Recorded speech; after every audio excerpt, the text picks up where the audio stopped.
Magandang gabi sa inyong lahat, mga kagabi ng lagim. May mga bagay sa mundo na hindi natin dapat pakialaman, lalo na ang mga gamit na may bahid ng madugong nakaraan at puot. Ngayong gabi, bubuksan natin ang mga pinto ng isang salon na puno ng mga lihim at sumpa na nakabaon sa bawat hibla ng buhok. Handa na ba kayong harapin ang katotohanang nakatago sa likod ng bawat salamin? Huminga ng malalim dahil sisimulan na natin ang kwento ngayong gabi. Matatagpuan ang salon ni Madam Tess sa gitna ng mataong kalsada ng Santa Rita, Pampanga, kung saan ang ingay ng mga jeep ay humahalo sa usok ng ihawan. Si Michelle, ang ating masipag na beautician, ay abala sa pagwawalis ng mga nalaglag na buhok habang si Joy ay nagliligpit ng mga gamit sa counter. Malamig ang hangin sa loob ng salon, isang kakaibang lamig na hindi kayang pawiin ng lumang aircon na maingay na umaandar sa sulok. 7:00 na ng gabi. Oras na para isara ang establishmento para sa araw na ito.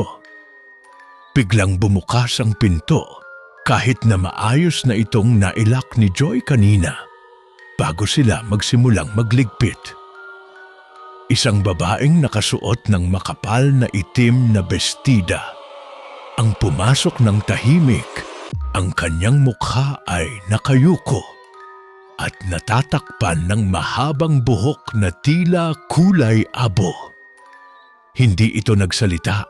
Dumiretso lamang ito sa upuan sa harap ng salamin na nasa pinakadulo ng hilera ng mga silya. Nagkatinginan si Michelle at Joy. Kapwa nagtataka kung paano nakapasok ang babae, gayong sigurado silang nakalak ang pinto. Si Madam Tess, ang may-ari ng salon, ay lumabas mula sa kanyang opisina at sinalubong ang estranghera ng may kakaibang ekspresyon sa kanyang mukha. Hindi man lang tumingin si Madam Tess sa mga empleyado, kundi diretsong nilapitan ang babae at inabutan ito ng pambalot sa leeg. Naramdaman ni Michelle ang biglang paninikip ng kanyang dibdib. Isang pakiramdam ng panganib na tila bumabalot sa buong paligid. Ang babae ay hindi gumagalaw, nananatiling nakaupo ng tuwid habang naghihintay na simulan ang kanyang pagpapagupit sa salon. Inutusan ni Madam Tess si Michelle na kunin ang espesyal na gunting na nakatago sa loob ng isang antigong kahoy na lalagyan sa ilalim ng cash register. Ang gunting na iyon ay mabigat, yari sa bakal na tila lumana at may mga ukit na hindi maintindihan ng sinumang nakakakita rito.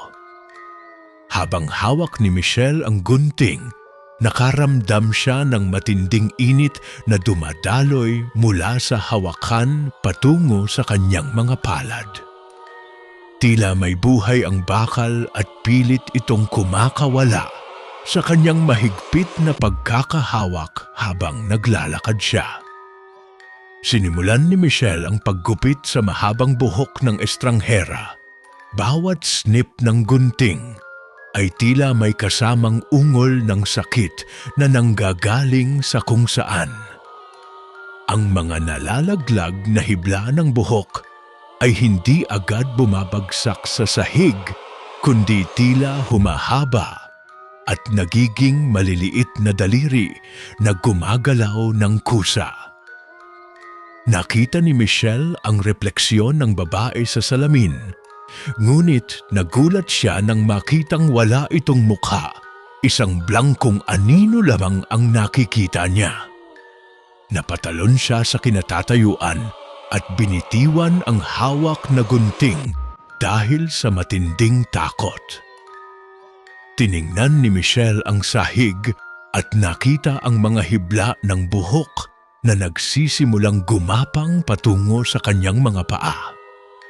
Ang bawat galaw ng mga hiblang iyon ay parang mga kamay na naghahanap ng kapit, pilit na humahawak sa laylayan ng kanyang uniforme. Narinig niya ang malakas na tawa ni Madam Tess, isang tawang puno ng pangungutya at misteryo na tila hindi galing sa isang normal na tao. Si Joy ay nakatayo lamang sa gilid, nakatingin sa kawalan, tila kinokontrol ng isang hindi nakikitang puwersa sa loob ng salon. Sinubukan ni Michelle na tumakbo patungo sa pinto, ngunit tila ang distansya ay lalong lumalayo habang sinusubukan niyang humakbang palapit dito. Ang mga ilaw sa loob ng salon ay biglang nag-flashing at namatay na nag-iwan sa kanila sa dilim ng gabi. Tanging ang liwanag lamang ng buwan ang pumapasok sa salamin na nagbibigay ng nakakatakot na anino sa mga gamit sa loob. Naramdaman ni Michelle ang malamig na haplos ng hangin sa kanyang leeg, kasabay ng isang bulong na hindi niya maintindihan ang kahulugan nito. Ang babaeng estranghera ay tumayo ng dahan-dahan. Ang kanyang katawan ay tila nakabaluktot sa mga anggulong hindi kayang gawin ng isang tao. Humarap ito kay Michelle at sa kabila ng kawalan ng mukha, naramdaman ni Michelle ang matalim na pagtitig nito sa kanyang mga mata. Bawat hibla ng buhok sa sahig ay nagsimulang tumayo at nakaturo sa direksyon ni Michelle. Tila mga sandata na handa ng umatake. Ang gabi ay nagsisimula pa lamang at ang salon ay naging isang kulungan na walang labasan para sa kanilang lahat. Kinabukasan, maagang dumating ang security guard na si Mang Nestor upang buksan ang salon, ngunit nakita niyang nakabukas na ang pinto. Pumasok siya at nakita si Michelle na tulog sa sahig habang yakap ang isang tumpok ng buhok na tila gawa sa mga tuyong ugat. Nanginginig si Mang Nestor nang lapitan ang dalaga at gisingin ito mula sa pagkakahimbing na tila hindi normal.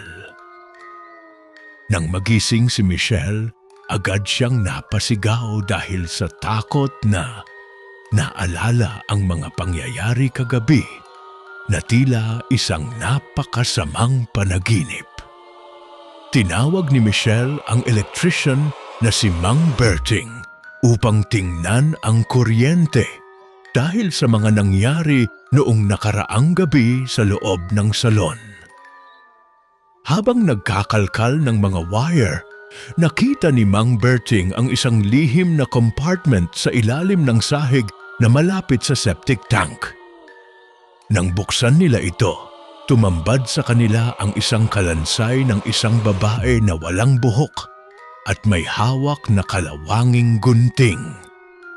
Ang amoy ay nakakasulasok, tila mga nabubulok na alaala na pilit na ibinabaon sa loob ng maraming mahabang taon ng kasaysayan. Ayon sa mga matatanda sa lugar, ang salon na iyon ay pagmamay-ari noon ng isang matandang babae na kilala sa pagiging sobrang mapagmahal sa kanyang mahabang buhok. Isang gabi, may isang grupo ng mga magnanakaw na pumasok at brutal na kinalbo ang matanda bago ito tuluyang pinatay at itinapon sa septic tank. Mula noon, ang gunting na ginamit sa kanya ay naging sumpa na pilit na naghahanap ng buhok na maipapalit sa nawala sa matanda. Ang sino mang gumamit ng gunting na iyon ay unti-unting nakakalbo hanggang mamatay. Napagtanto ni Michelle na ang babaeng nakita niya kagabi ay ang kaluluwa ng dating may-ari na hanggang ngayon ay hindi pa rin makapahinga.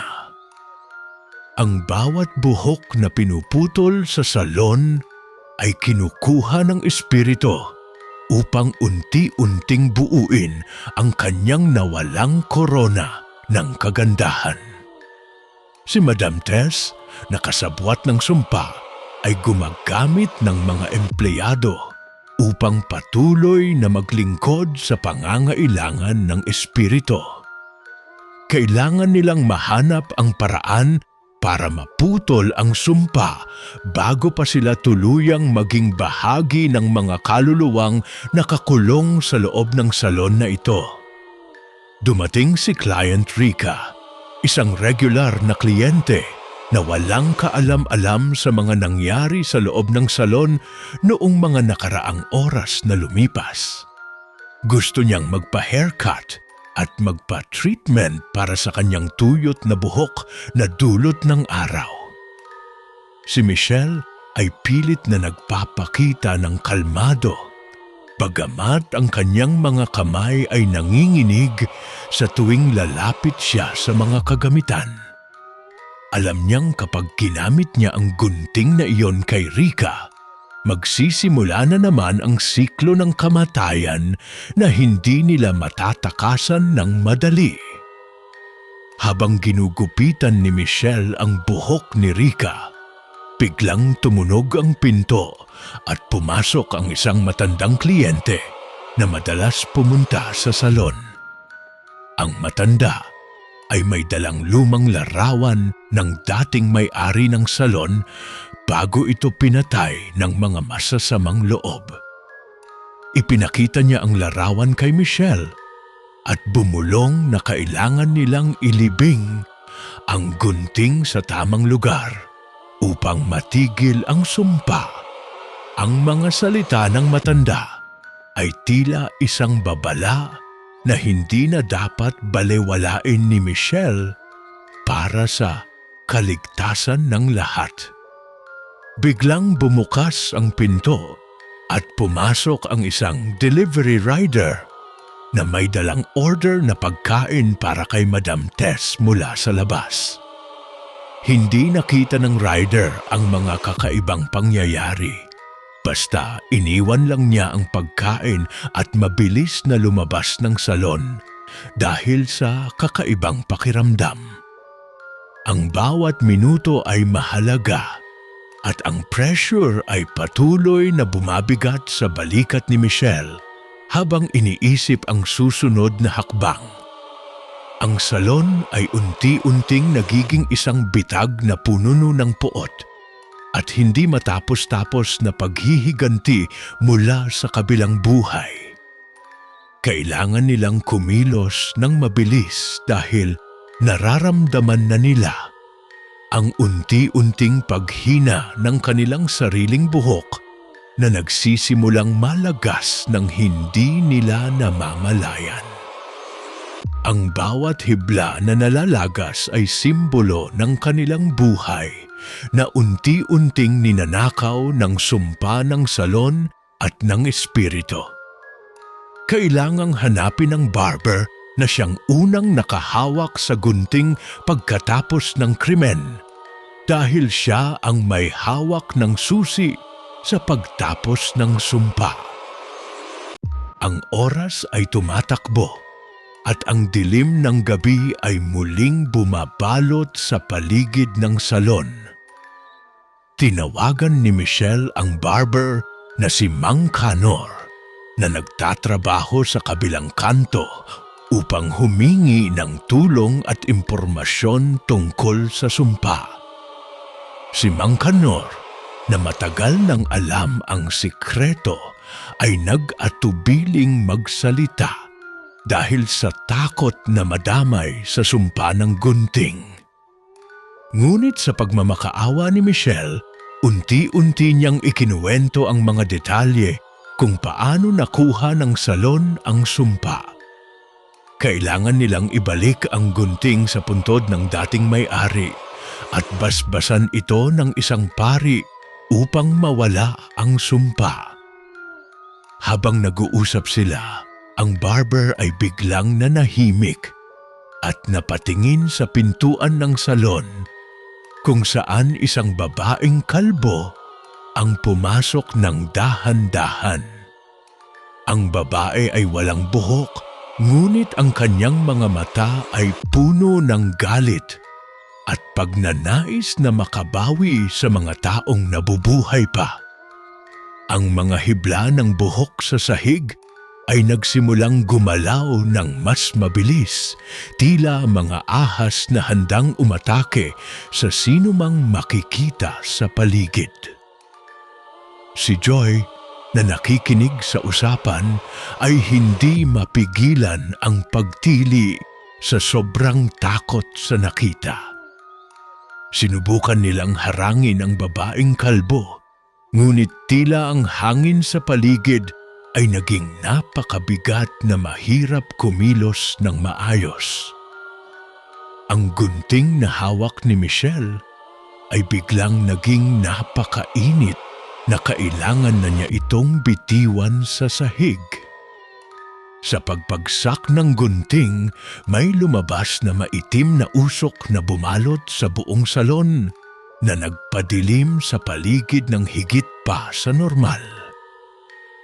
Maririnig ang mga boses ng mga taong nagdurusa sa loob ng salon na tila naghihintay ng kanilang kalayaan mula sa sumpa. Ang babaeng kalbo ay lumapit sa gunting at dinampot ito. Ang kanyang mga galaw ay tila isang sayaw ng kamatayan sa dilim. Bawat paggalaw ng gunting sa hangin ay nagdudulot ng malakas na kulog at kidlat sa labas ng salon kahit na walang ulan. Si Michelle, Mang Kanor at Joy ay napilitang magtago sa ilalim ng mga upuan habang nakikita ang mga pangyayari. Ang bawat hakbang ng babae ay nagdudulot ng pagyanig sa buong gusali. Tila ang mundo mismo ay natatakot sa kanyang presensya. Lumabas ang isang delivery rider na naghahanap ng tamang address. At nang makita ang kakaibang pangyayari sa loob, mabilis siyang tumakbo palayo nang hindi na lumingon. Ang takot ay hindi na maikakaila sa bawat sulok ng salon, habang ang mga gamit ay nagsisimulang lumutang at magbagsakan sa sahig. Ang sumpa ay hindi na lamang limitadong sa buhok, kundi pati na rin sa bawat bagay na humahawak sa gunting ng kamatayan. Kailangan na nilang kumilos bago pa tuluyang makuha ng espiritu ang lahat ng kanilang buhok. Si Madam Tess ay lumabas mula sa kanyang opisina at hinarap ang babaeng kalbo ng walang takot, tila alam niya ang mangyayari. Nakipag-usap siya sa espiritu sa isang lengguwaheng hindi maintindihan ng iba, tila isang ritual na matagal na niyang ginagawa. Ang babaeng kalbo ay tumigil sa paggalaw at tumingin kay Madam Tess, tila nakikinig sa mga sinasabi nito. Si Michelle ay nanonood ng may halong takot at pagkagulat sa mga nangyayari sa harap ng kanyang mga mata ngayon. Biglang tumigil ang lahat, ang mga gamit na lumulutang ay bumagsak at ang usok ay dahan-dahang nawala sa hangin ng salon. Ang babaeng kalbo ay dahan-dahang nawala na tila isang panaginip na naglalaho sa pagsikat ng araw sa labas. Ngunit ang gunting ay naiwan sa sahig, nakabaon sa sahig na semento, na tila may buhay na bakal na pilit na gustong humiwalay. Ang katahimikan ay bumalik, Ngunit ang bawat isa ay alam na hindi pa natatapos ang lahat ng kanilang problema. Kinuha ni Michelle ang gunting gamit ang isang makapal na tela dahil alam niyang hindi ito dapat hawakan ng direkta ng sinuman. Nagdesisyon silang dalhin ito sa isang malayo at liblib na lugar kung saan walang makakahanap sa kanya kailanman. Kailangan nilang maging maingat dahil ang bawat hakbang nila ay binabantayan ng espiritu na hindi pa rin matahimik hanggang ngayon. Ang paglalakbay para itapon ang sumpa ay magsisimula na sa gitna ng kadiliman ng gabi sa labas ng salon. Nagmaneho si Michelle patungo sa isang lumang sementeryo sa malalayong bahagi ng probinsya ng Rizal, kung saan nakalagak ang mga ninuno ng salon. Kasama niya si Mang Kanor upang siguruhing magiging maayos ang lahat sa kanilang paglalakbay patungo sa huling hantungan ng gunting. Ang gabi ay napakadilim. Tanging ang ilaw ng kanilang sasakyan ang nagbibigay ng liwanag sa kalsadang puno ng mga punong kahoy. Hindi sila tumigil sa anumang aberya dahil alam nilang ang espiritu ay sumusunod sa kanila ng tahimik. Sa kalagitnaan ng biyahe, biglang huminto ang sasakyan sa gitna ng isang madilim at masukal na kalsada na puno ng mga tuyong dahon. Sinubukan ni Mang Kanor na paandarin ang sasakyan, ngunit ayaw na itong mag-start. Tila may humahawak sa makina nito mula sa ilalim.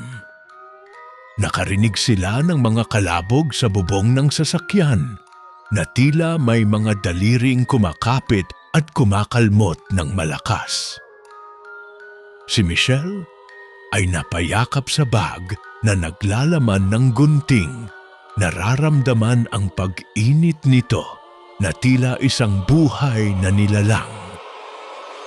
Lumabas si Mang Kanor upang tingnan ang makina, ngunit bigla siyang nawala sa dilim ng gabi nang hindi man lang nakahingi ng tulong.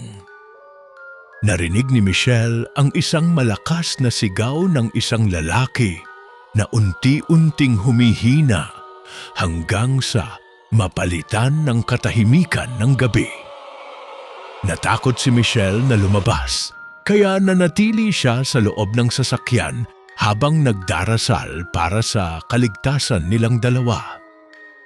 Ang mga anino sa labas ay tila humahaba at lumalapit sa kanya na nagbabanta na kukunin din siya. Biglang bumukas ang pinto ng sasakyan mula sa labas at nakita niya ang isang matandang babae na nakasuot ng punit-punit na damit. Ang babae ay ang mismong kaluluwa ng dating may-ari ng salon na ngayon ay nasa harap na niya at humihingi ng gunting. Hindi na mapigilan ni Michelle ang mapaiyak sa takot. Ngunit alam niyang kailangan niyang gawin ang tama para matapos na ang lahat. Inabot niya ang bag at sinubukang ibigay ang gunting sa espiritu. Umaasang matatapos na ang sumpa sa paggawa nito. Ngunit ang espiritu ay hindi kinuha ang bag, sa halip ay itinuro nito ang direksyon ng sementeryo na nasa malayo pa ng ilang kilometro. Tila kailangan nilang ilibing ang gunting mismo sa tabi ng puntod ng matanda para tuluyang mawala ang sumpa ng salon. Umalis ang espiritu at naglaho sa dilim na nag-iwan kay Michelle na mag-isa sa gitna ng kalsadang iyon. Sa kabila ng takot, pinaandar niya ang sasakyan na biglang gumana nang parang walang nangyari kanina lamang sa makina. Nagpatuloy ang pagmamaneho ni Michelle patungo sa sementeryo. Ang bawat kilometro ay tila 1 milya ang layo dahil sa tensyon at kaba. Nakita niya ang mga anino ng mga puno na tila sumasayaw sa liwanag ng kanyang sasakyan na nagbibigay ng kakaibang pakiramdam. Ang bawat pagliko ng kalsada ay puno ng mga nakakatakot na imahe ng nakaraan na unti-unting bumabalik sa kanyang isipan ngayon. Kailangan niyang makarating sa sementeryo bago pa sumikat ang araw dahil ang araw ay walang kapangyarihan sa mga espiritu. Nakarating siya sa sementeryo at agad na naghahanap ng puntod ng dating may-ari gamit ang impormasyong ibinigay ni Mang Kanor kanina sa salon. Ang sementeryo ay tahimik at puno ng mga krus na gawa sa kahoy at semento na tila mga bantay sa gabi. Nakita niya ang puntod at agad na kinuha ang pala mula sa loob ng sasakyan upang maghukay sa tabi nito. Ang lupa ay malamig at matigas. Tila ayaw nitong magpaabala sa anumang nakatago sa ilalim ng mga sementong iyon. Habang naghuhukay, narinig niya ang mga bulong sa kanyang paligid. Tila ang mga kaluluwa sa sementeryo ay nakikipag-usap sa kanya sa gabing ito. Hindi niya pinansin ang mga boses at nagpatuloy sa paghukay hanggang sa makita ang tamang lalim para sa gunting. Inilagay niya ang gunting sa loob ng butas at tinakpan ito ng lupa habang nagdarasal ng taimtim para sa kaluluwa ng matanda. Sa pagtatapos ng pagtatakip, biglang tumigil ang lahat ng boses sa sementeryo. Tila ang kapayapaan ay pumalik na rin. Pagbalik ni Michelle sa salon kinabukasan, nakita niyang malinis na ito at ang mga gamit ay nasa kanya-kanyang lugar ng maayos. Si Joy ay nagtatrabaho na ng normal at si Madam Tess ay mukhang masigla at walang anumang bakas ng nakaraang gabi. Ngunit may napansin si Michelle na kakaiba. Ang mga salamin sa salon ay wala ng anumang refleksyon ng kung ano mang espiritu. Ang buong salon ay naging isang normal na lugar na para sa mga kliyente na nais magpagupit at magpaganda. Gayunpaman, nakita ni Michelle na si Madam Tess ay unti-unting nakakalbo. Ang kanyang buhok ay nalalagas nang hindi niya napapansin sa bawat araw. Ang sumpa na inakalang nawala ay tila lumipat sa may-ari na siyang may pakana ng lahat ng nangyaring karumal-dumal sa loob. Si Michelle ay hindi na nagtanong at nagpatuloy sa trabaho. Alam niyang ang katarungan ay may sariling paraan para manatili sa mundong ito. Ang bawat hibla ng buhok ni Madam Tess ay nagiging abo at nawawala sa hanging umiihip sa salon. Ang security guard na si Mang Nestor ay hindi na nakabalik sa trabaho. Tila naglaho na lang na parang bula pagkatapos ng insidente. Ang barber na si Mang Kanor ay hindi rin nakita na nag-iwan ng maraming katanungan sa mga taong nakakakilala sa kanila sa lugar. Si Michelle ay nanatiling tahimik at nagtuon na lamang sa kanyang ginagawa, habang ang salon ay unti-unting nakakabawi sa kanyang datihang ganda. Ang bawat araw ay isang pagpapatunay na ang lahat ng masama ay may katapusan sa huli. Isang hapon, may dumating na kliyente na nakasuot ng itim na damit.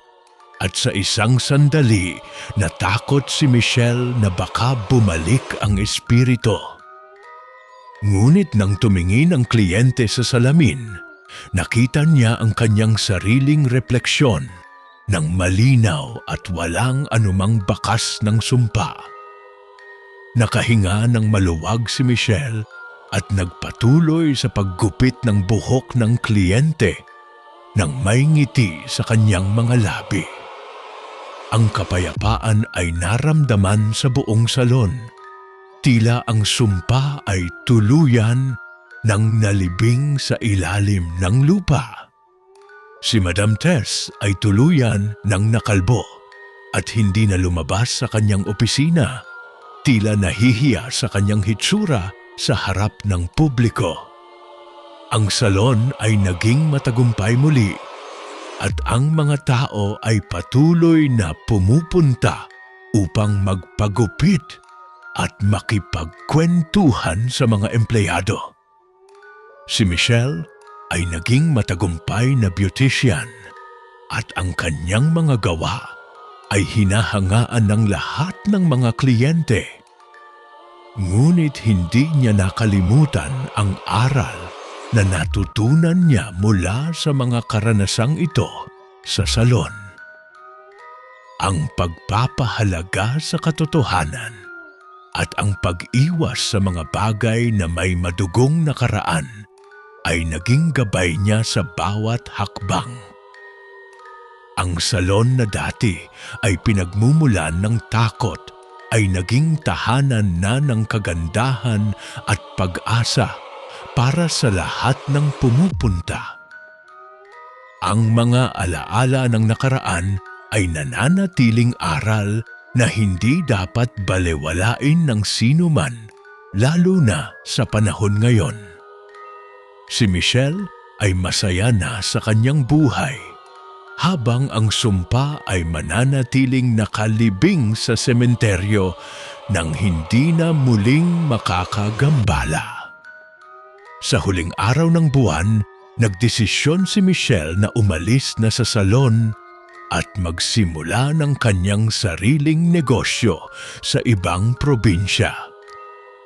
Iniwan niya ang lahat ng alaala sa salon, kasama ang mga sumpa at ang mga karanasang hindi niya malilimutan habang buhay.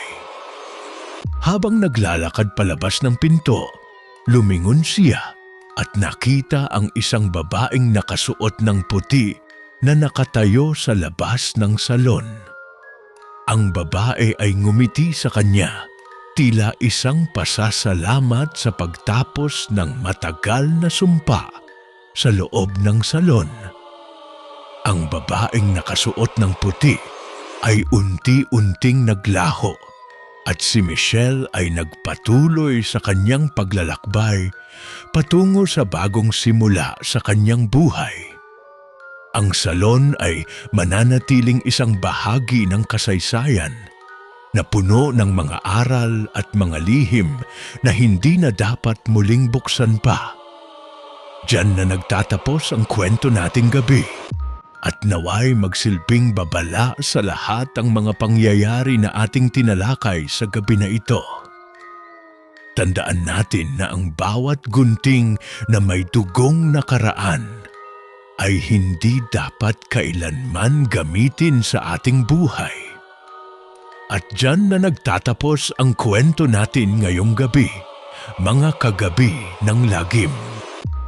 Ang salon ng mga pinutulan ng buhok ay hindi lamang basta isang kwentong katatakutan, kundi isang paalala na ang bawat gamit ay may bitbit na kasaysayan, lalo na ang mga bagay na ginamit sa masama. Huwag tayong maging sakim sa kagandahan na kapalit ay ang buhay ng iba. Dahil sa huli, ang katotohanan ay laging lalabas at sisingilin tayo ng ating mga nakaraang pagkakamali. Ingatan ang inyong mga gamit at huwag basta-basta tumanggap ng mga bagay na may bahid ng poot. Maraming salamat sa inyong pakikinig at pagsama sa ating paglalakbay sa dilim ngayong gabi.